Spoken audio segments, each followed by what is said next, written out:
sampailah api padam. Dan yang keempat adalah swing.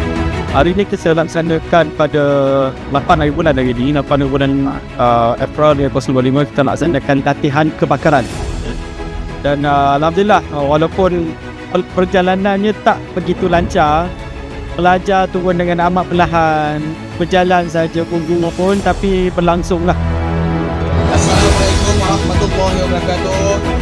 Salam sejahtera, salam Jabatan Bomba dan Penyelamat Malaysia.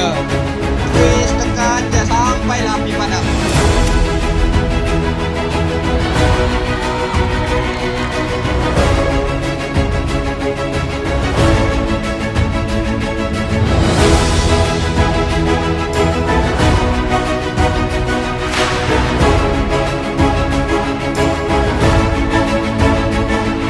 Objektif utama adalah untuk menyedarkan pelajar supaya mereka kalau betul nanti berlaku kebakaran tak terbakar lah.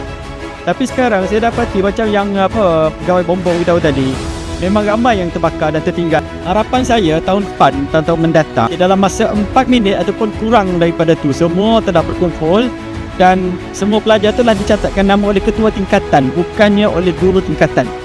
Turun, berkumpul dan laporkan segera kepada ketua tingkatan di depan siapa yang tiada.